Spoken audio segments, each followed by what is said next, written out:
Um dos momentos mais esperados da vida do casal, pessoal, é a chegada dos filhos. Mas esta grande aventura envolve também uma mudança de rotina. O tempo acaba se tornando mais escasso, o cansaço, principalmente para as mamães, né, para as mulheres, é unânime, as prioridades mudam e todo relacionamento que estava ali saudável e estável é testado ao seu limite. E aí fica a pergunta, né? E agora? O que fazer? É possível resgatar o casal? A gente vai saber muito mais agora aqui no estúdio com a terapeuta de casal, Débora Guedes. Seja muito bem-vinda mais uma vez, depois de um tempinho. Depois de um tempinho. Obrigada pela presença, bom dia. Bom dia, é um prazer estar aqui com você mais uma vez conversando sobre esse assunto que é sensacional, que é a chegada dos filhos e como o casal se comporta depois desse momento. Pois é, vamos lá. A vida é uma antes e depois dos filhos, né? Quando a gente fala de casal. Isso, totalmente, né? O casal transa mais, o casal dorme mais, descansa mais e sai mais, né? Essa é a conjuntura da vida de um casal sem filhos. Mas depois que eles chegam, muita coisa muda. Muita coisa muda. O que é que vai mudar, hein? Olha, primeiro, sono. Né? E sono ele é essencial para a vida e para você ter paciência e bom humor. Né? Então, sono muda muito. As saídas do casal, né? O casal já não sai como antes e não transa como antes. Mas a questão é que as pessoas culpam os filhos por isso. Mas a culpa não é dos filhos. Muito pelo contrário, é o casal que não entra numa dinâmica de acordos, de boas conversas. É como se eles não se preparassem para o pós-filho. As mulheres, elas pensam muito, por exemplo, no enxoval, no quarto, na beleza, romantizam esse momento, muitas vezes até afastam o marido desse momento. Muitas mulheres afastam porque só elas sabem cuidar e ninguém sabe como elas, e as brigas entre o casal vai começando a acontecer. Muito bem. Agora eu pergunto, né? Ter uma comunicação clara vai fazer a diferença? Totalmente. E uma coisa que eu sempre gosto de dizer, tanto nos meus cursos, quanto em terapia, quanto na vida, conversar não é falar. Existe uma diferença enorme de comunicar e falar. Eu posso chegar para você e falar muitas coisas que são importantes para mim e ainda assim eu não estarei comunicando absolutamente nada para você. Sim, concordo plenamente, né? É muito difícil você às vezes se fazer entender, né? Isso. E esse se fazer entender parte sobretudo da escuta. A comunicação, ela vai do sentir. Parece poesia, mas não é. Ela faz parte da escuta. E muitas vezes, a maioria dos casais, o que é que eles fazem? Eles conversam no sentido de responder. Por exemplo, eu estou te ouvindo pensando na próxima pergunta, porque nós estamos aqui num programa e tudo é muito rápido. Mas quando eu estou em terapia, atendendo alguém, ou quando um casal conversa, eu preciso estar de corpo e alma ouvindo, sem pensar no que eu vou responder. A chegada dos filhos é um dos fatores aí que causa a separação de muitos casais? Existe uma pesquisa que mostra que depois dos 2 anos depois do nascimento do primeiro filho, a maioria dos casais se divorciam. E qual é o problema? Falta de sexo. A mulher, eu ouço muito isso, né? E quando a gente é mãe, o corpo já não é da gente, a gente já não é mais mulher. Opa, querida, você é mulher. Ser mulher não é construção social, você é mulher. Só que você é uma mulher que se tornou mãe. E aí você precisa ter o equilíbrio entre esses 2 personagens da vida que faz parte da sua vida. Então, o que é que acontece? Se falta de sexo, a mulher já está muito cansada, o marido já não ajuda tanto e fica uma guerra meio de ego, orgulho, né?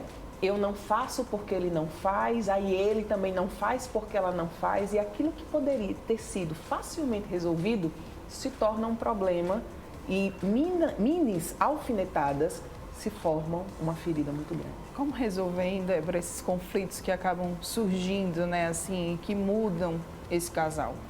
Conversa. E quando eu falo diálogo, geralmente as pessoas entendem que diálogo é algo assim, vamos sentar e vamos ter uma DR e vamos conversar. E conversar, eu gosto de uma frase do Rubem Alves, que na verdade ele roubou de Nietzsche, que diz assim: case com alguém que você gosta de conversar. E Rubem Alves diz assim, eu conversaria daqui a 30 anos com prazer com essa pessoa. Então, o diálogo não é a resolução do conflito. O diálogo, a conversa, acontece antes da resolução do conflito. Porque quando o conflito acontece, eu entendo tanto aquela pessoa que eu não acho que ela está me ferindo. Então, primeiro eu preciso ter prazer em conversar, resgatar o prazer na conversa, que não é conversa sobre boletos, sobre fralda, sobre mamadeira, sobre as contas. E aí sim, a partir desse momento a gente senta, olha, está acontecendo X, Y, Z, como nós iremos resolver? Porque o casal, o que é que acontece na briga? O casal se torna inimigo. Inimigo é o problema.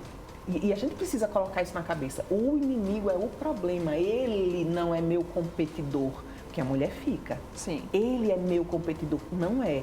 Assim como o homem também não pode achar que a mulher é a competidora dele. E essa briga de quem pode mais, de quem está mais cansado. Eu estou mais cansada porque eu pari. O homem, eu estou mais cansado porque eu passei o dia trabalhando. Os dois estão igualmente cansados. Como iremos resolver o problema do cansaço? Você entende que é diferente? Muito interessante. Aprender a ter proatividade, principalmente os homens, é algo que pode ajudar? Muito. Mulher sempre foi mulher desde a idade das cavernas, né?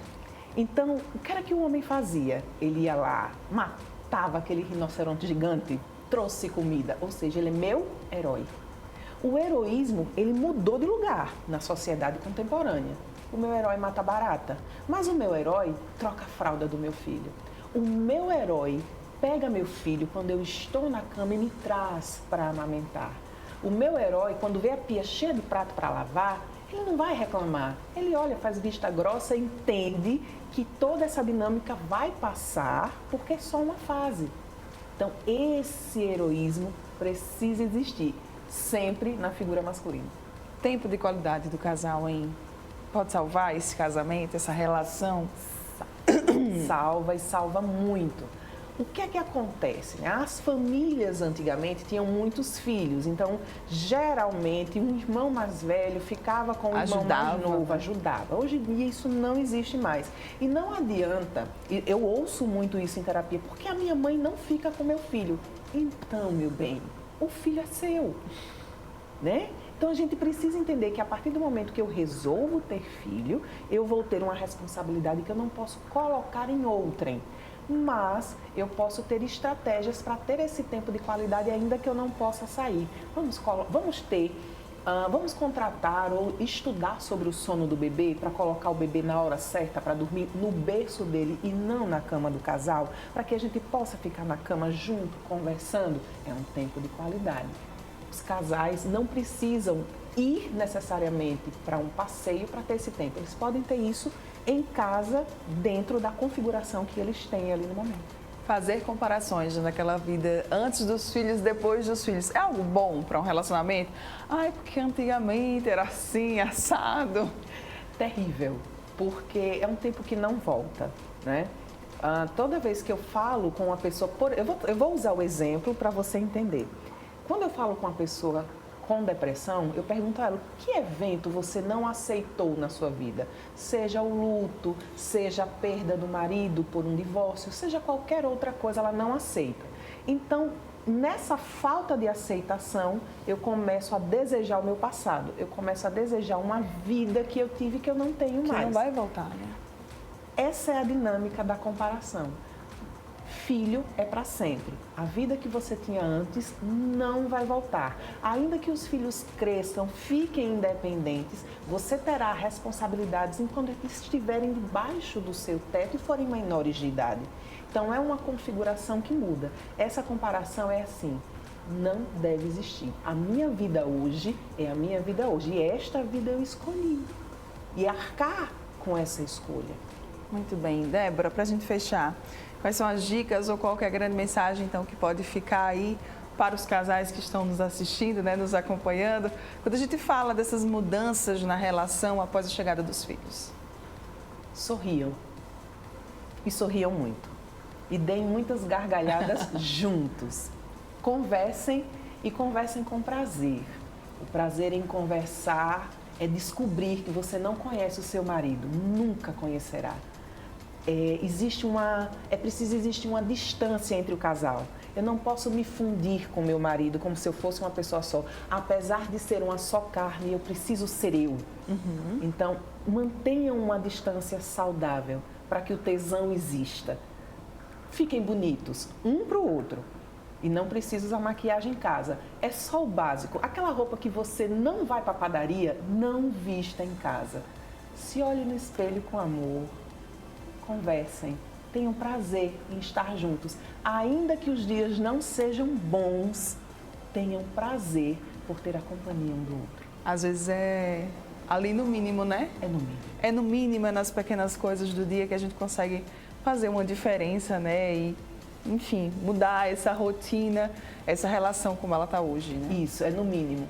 As pessoas, na sociedade atual, elas querem o extraordinário cansa. Elas querem o instagramável cansa.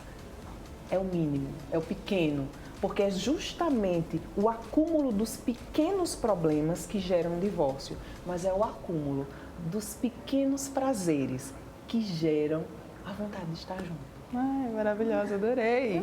Contatos, redes sociais, quem quiser saber mais, como é que pode fazer, hein? Então vamos lá, Sim. doutora Débora Guedes, DRA, Débora Guedes. Você me acha, tem lá o número da consulta, né, da terapia, tem lá um telefone.